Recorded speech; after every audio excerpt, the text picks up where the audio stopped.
Thank you for coming out on this glorious day.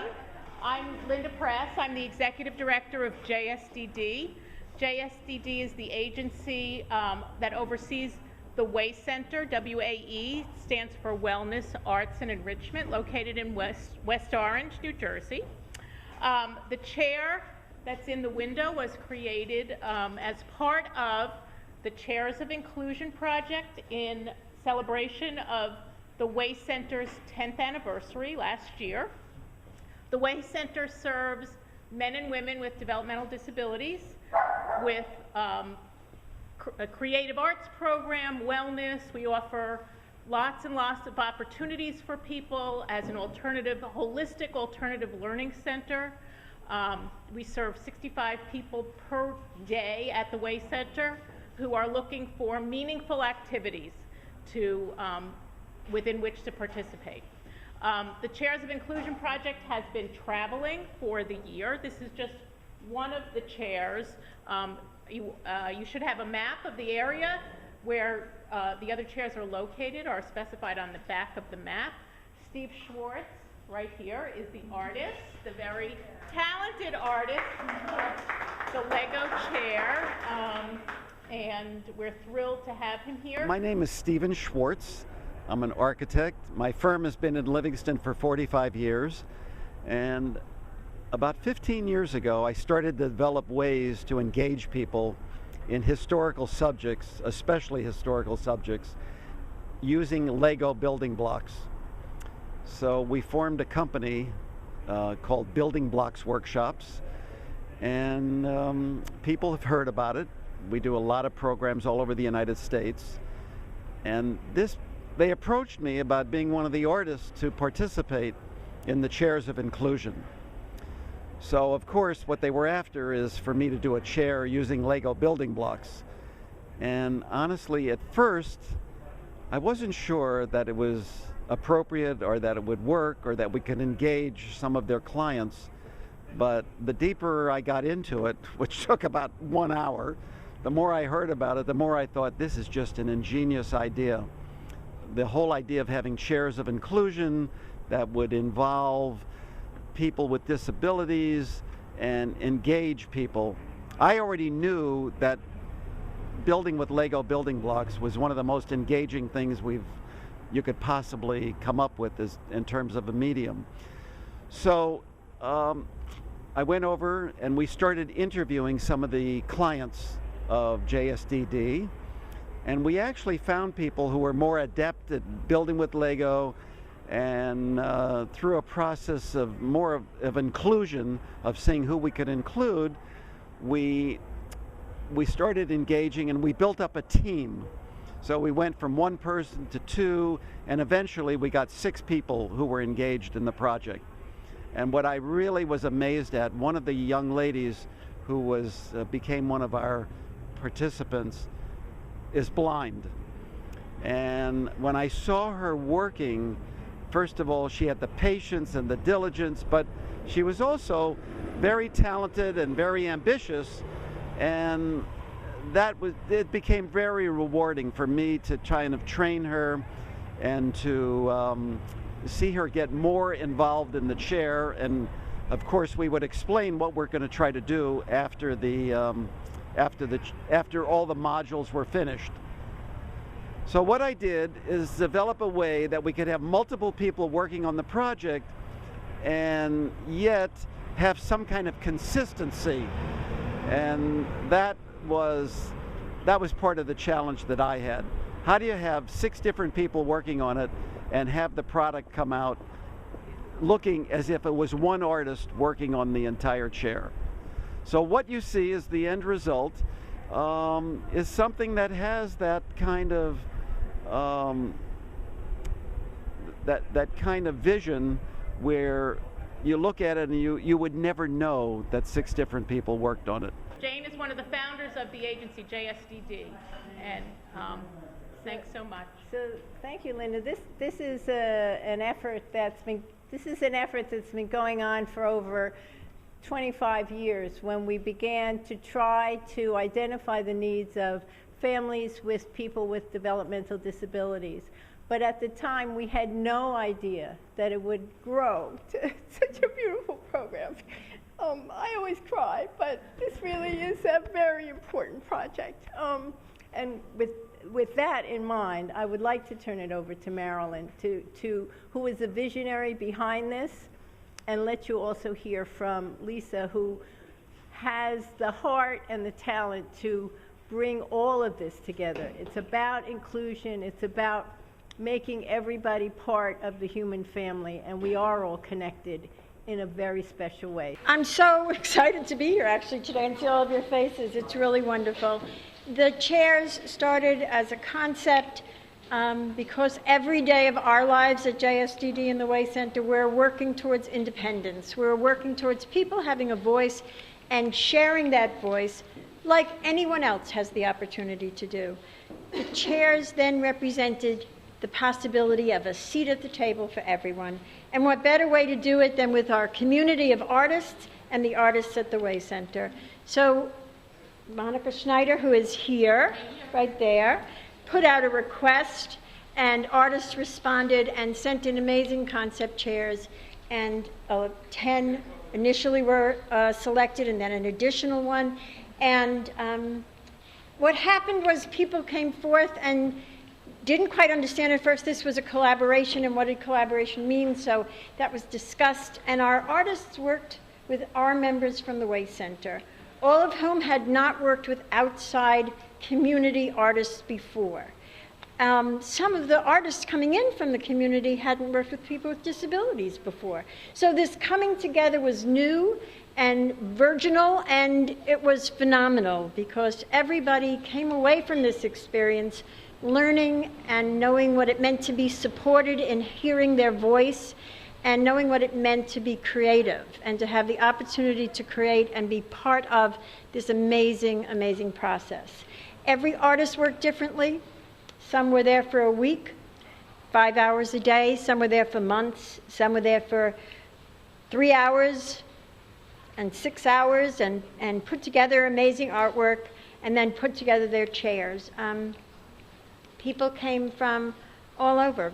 Artists who were already collaborating, one group of women who the Ascend chair, which I believe is at Dow, at the massage, is made completely of paper, and a whole group of women had put it together, brought it in, and then taught our artists how to make paper and how to imprint on paper, and then how to apply that imprinted paper to the art piece. An amazing, amazing opportunity. And actually you can see all of that if you go on YouTube and the Way Center. You can see some of that work in progress. One nice thing about this whole project is that it took place over about 6 weeks. So I had a chance every week to digest what we were doing and to, get to know the people who were working on the chair. So in that first week, when we were actually interviewing people and seeing who would work best with Lego, it was kind of an interesting thing to hear people want to do the project. So that was the first thing. Find people who would be interested enough to stay with it, because I needed people with a lot of patience. Then, as each successive week went by, I was able to form a relationship with them, and I knew what parts they liked to do and encourage them. Honestly, it was a lot of growth on my part to hear how they were becoming not only more accustomed to it, but that they were becoming more ambitious to be part of this. So I found that extremely rewarding, because I know how wonderful just anybody who's working with Lego, how, children love it, adults love it. I've worked with senior citizens. It's just a great medium, but to take someone who really wasn't that familiar with it, it was a real joy for me.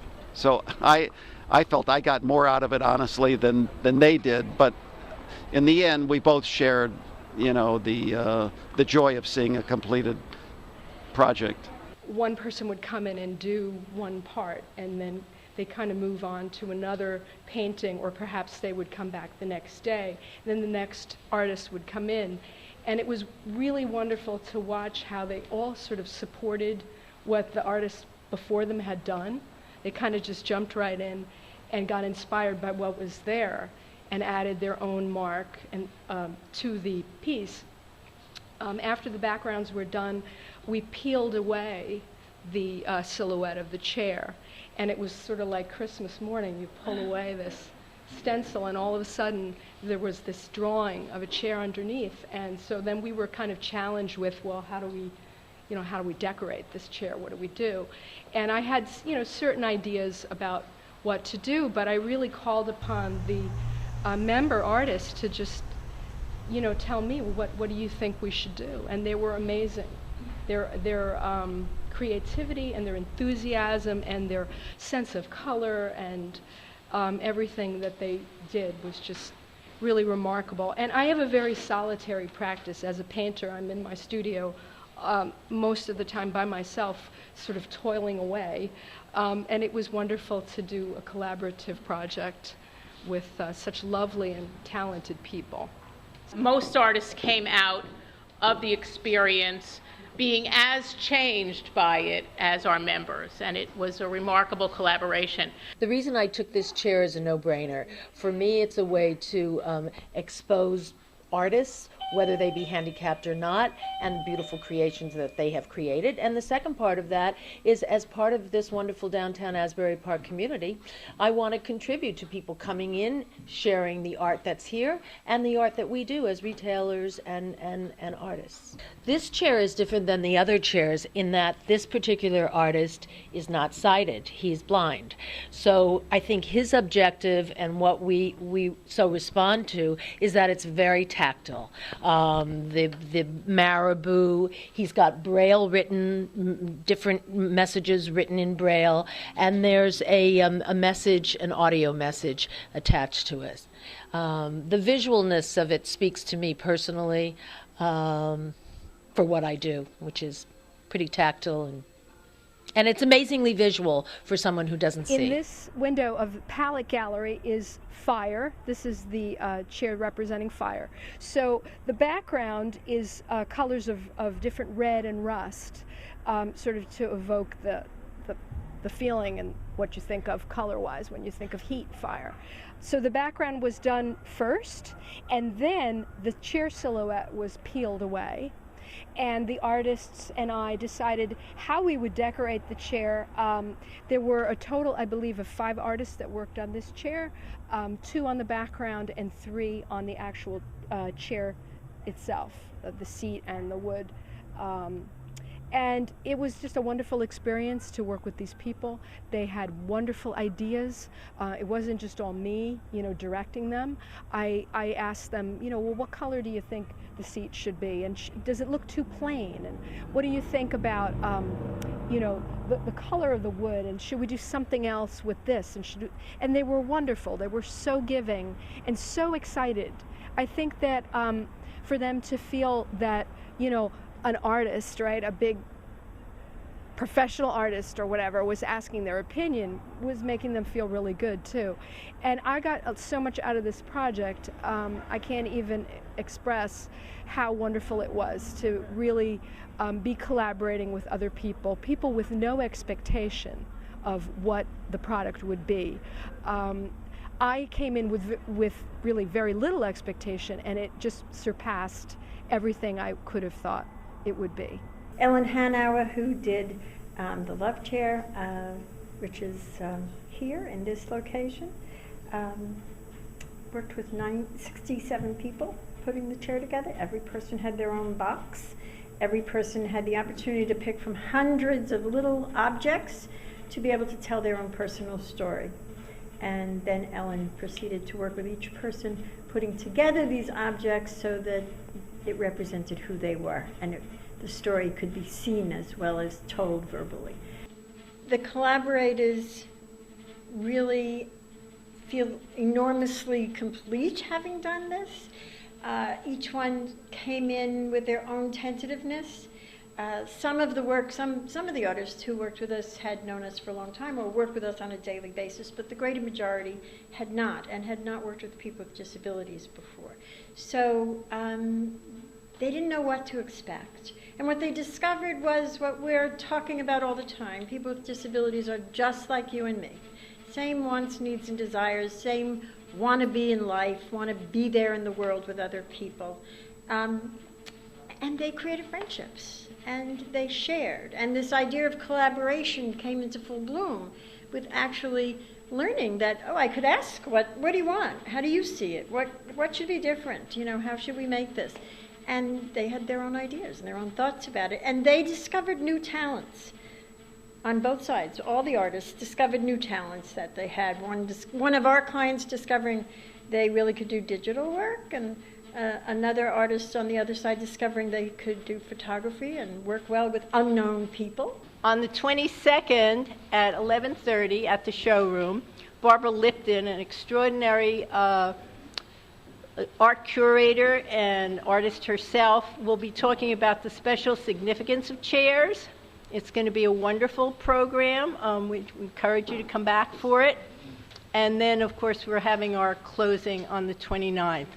Upstairs at Heaven is a little pop-up show where the art of people who are members of the Way Center are displayed, and we have, in addition, some works from Camp Happiness, and the sculpture are by a woman who is blind, and many of the pieces are from Camp Happiness and people with visual disabilities.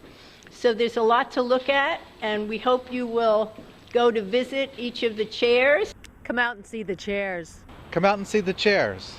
Come out and see the chairs. Come out and see the chairs. Come out and see the chairs. Come out and see the chairs.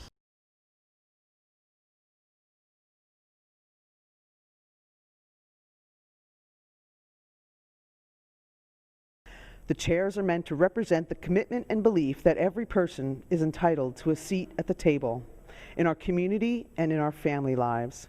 The dozen artists collaborated with 62 member artists on one idea: to create a chair that is art as an object. The goal of the project is to shift perceptions about people with developmental disabilities and to help broaden the public's awareness about policies of inclusion. What better way to do that than to spread the exhibit out amongst galleries and businesses in downtown Asbury Park? The chairs will be individually displayed between November 8th and November 28th. Additionally, there are events planned during the month that include a workshop for special needs educators, lectures, and guided walking tours of the individually displayed chairs in the downtown area. After today's opening reception, the exhibit's headquarters will be located at Heaven and Art Antiques, 721 Cookman Avenue in Asbury Park. A closing celebration celebrating the entire community and bidding farewell to the chairs will take place on Sunday, November 29th from 2 to 4 at the historic Asbury Park train station, where all the works will be displayed simultaneously. If you want to stroll downtown to visit and view the exhibit, the following businesses and galleries are participating: the Asbury Park Music Foundation, 708 Cookman; Shelter Home, 704 Cookman; the Showroom Cinema, 707 Cookman; B&G Home Interiors, 658 Cookman; Art 629 Gallery, 631 Cookman; Words Bookstore, 612 Cookman; Tao Massage, 611 Bangs Avenue; Coyle & Company, also 611 Bangs Avenue; Oasis Home, 519 Bangs Avenue; and Nita Ideas, 601 Cookman.